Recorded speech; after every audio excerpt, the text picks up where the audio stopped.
Good day. I never really read the Book of Enoch. And I was told by somebody that the Book of Enoch says that the animals have a soul.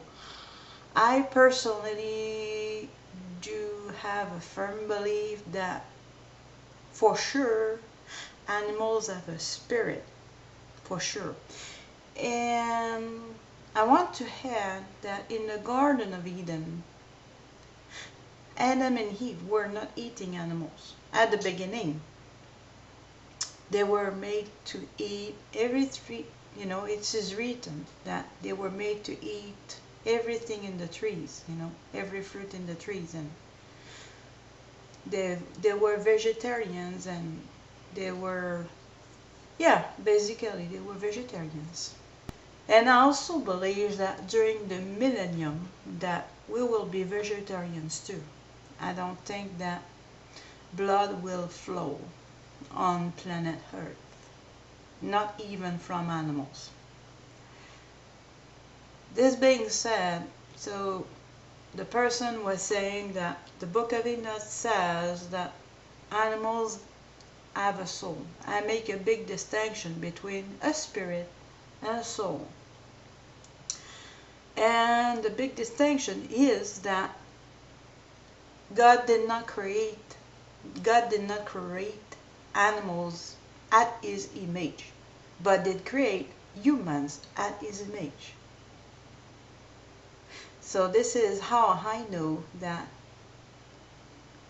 humans have a soul, but not animals. And what I believe when I will read those chapters that I never read, which is chapter 58 and 59, I believe that what I will see is that animals do have a spirit, because the scriptures does not contradict. And when there is apparent contradiction, then it's just apparent. When you look deeper, you understand the scriptures better. That's why they are apparent contradictions for us to seek God's mind. That's exactly why they are there. I know there is a division within the Christian community about the Book of Enoch, but even though it's not included in the canon of the Bible, the Bible, when you read the Bible very well, you do have references. The Bible refers to the Book of Enoch. So I guess it is at least a good book to read. Why would God's word lead us and rely on the Book of Enoch if it was based on lies, if it was a book to avoid? Remember that humans are the ones who decided that the Book of Enoch would not be included in the canon of scriptures. Something to read. Chapter 58. In the 500th year, and in the 7th month, on the 14th day of the month of the lifetime of Enoch, in that parable I saw that the heaven shook, that it shook violently, and that the powers of the Most High and the angels, thousands and thousands and myriads of myriads, were agitated with great agitation. And when I looked, the Ancient of Days was sitting on the throne of his glory, while the angels and saints were standing around him. A great trembling came upon me, and terror seized me. My loins were bowed down and loosened, my reins were dissolved, and I fell upon my face. The holy Michael, another holy angel, one of the holy ones, was sent to raise me up. And when he raised me, my spirit returned, for I was incapable of enduring this vision of violence, its agitation, and the confusion of heaven. Then holy Michael said to me, "Why are you so disturbed at this vision? Hitherto has existed the day of mercy, and he has been merciful and long-suffering towards all who dwell upon the earth. But when the time shall come, then shall the power, the punishment, and the judgment take place, which the Lord of spirits has prepared for those who prostrate themselves to the judgment of righteousness, for those who abjure that judgment, and for those who take his name in vain. That day has been prepared for the elect as a day of covenant, and for the sinners as a day of inquisition. In that they shall be distributed for food 2 monsters, a female monster whose name is Leviathan, dwelling in the depths of the sea above the springs of water, and a male monster whose name is Behemoth, which possesses moving on his breast the invisible wilderness. His name was Dayan in the east of the garden, where the elect and the righteous will dwell, where he received it from my ancestor, who was man from Eden, the first of men, whom the Lord of spirits made. Then I asked of another angel to show me the power of those monsters, how they became separated on the same day, on being in the depths of the sea, and one in the dry desert. And he said, "You, son of man, are here desirous of understanding secret things." And the angel of peace, who was with me, said, "These 2 monsters are by the power of God prepared to become food, that the punishment of God may not be in vain.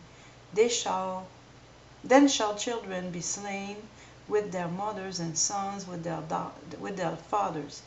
And when the punishment of the Lord of spirits shall continue upon them, shall it continue, that the punishment of the Lord of hosts, the Lord of spirits, very important word, may not take place in vain. After that judgment shall exist with mercy and long suffering."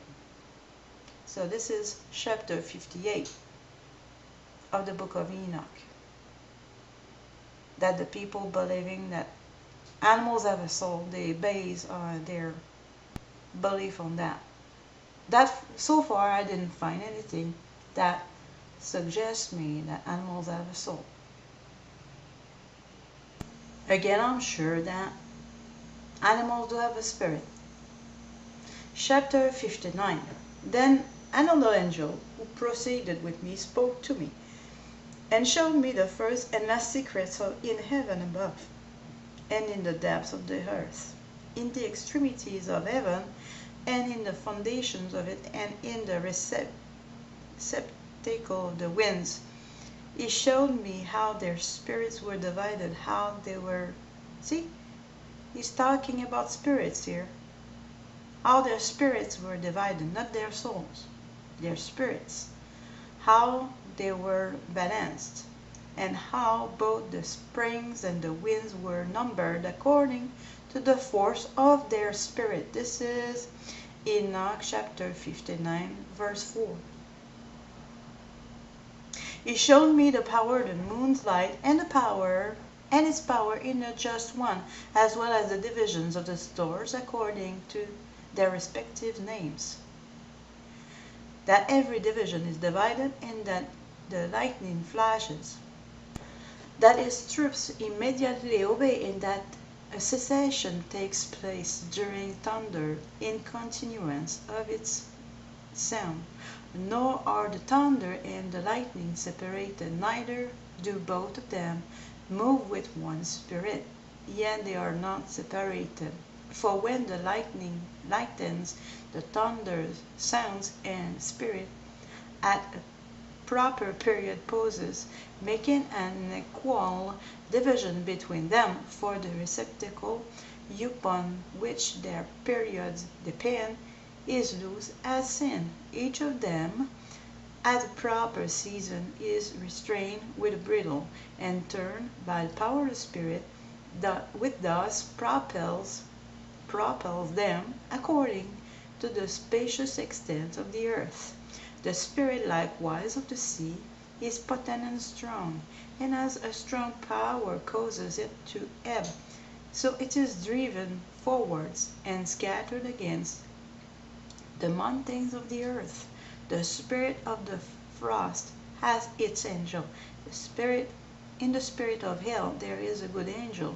The spirit of snow ceases in its strength, and a solitary spirit is in it, which ascends from it like vapor, and it's called refrigeration. The spirit also of mist dwells with them in their receptacle, but it has a receptacle to itself, for its progress is in splendor, in light and in darkness, in winter and in summer. Its receptacle is light, and an angel is in it. The spirit of dew has its abode in the extremities of earth, in connection with the receptacle of rain, and its progress is in winter and in summer. The cloud produced by it and the clouds of the mist become united. One gives to the other, and when the spirit of rain is in motion from its receptacle, angels come, and opening its receptacle, bring it forth. When likewise it is sprinkled over all the earth, it forms an union with every kind of water on the ground.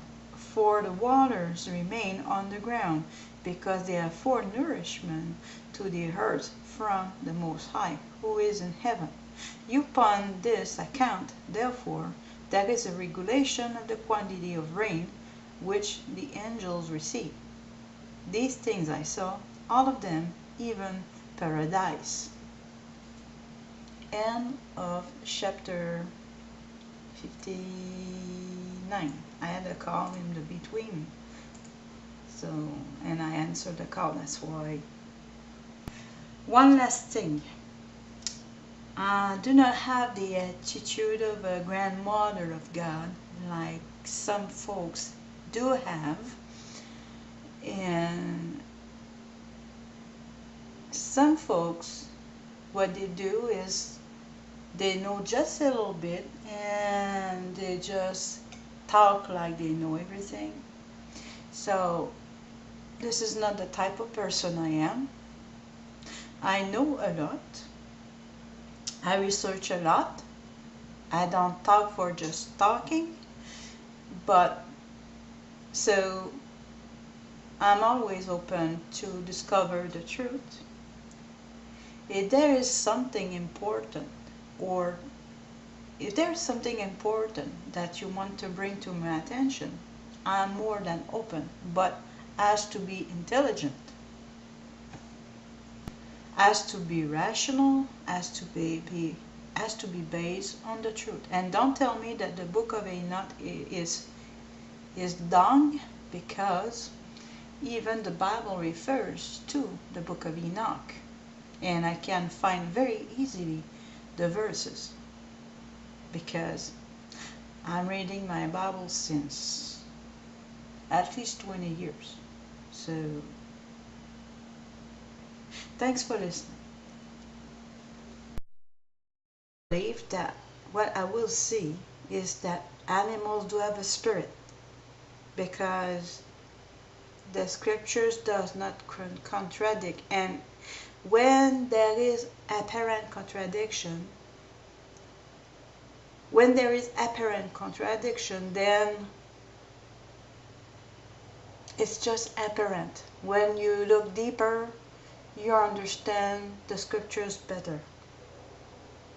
That's why they are apparent contradiction of Eden. Adam and Eve were not eating animals at the beginning. They were made to eat every tree. You know, it is written that they were made to eat everything in the trees. You know, every fruit in the trees, and they were vegetarians, and they were, yeah, basically they were vegetarians. And I also believe that during the millennium that we will be vegetarians too. I don't think that. Good day. I never really read the book of Enoch. And I was told by somebody that the book of Enoch says that the animals have a soul. I personally do have a firm belief that for sure animals have a spirit, for sure. And I want to add that in the garden is image, but did create humans at his image. So this is how I know that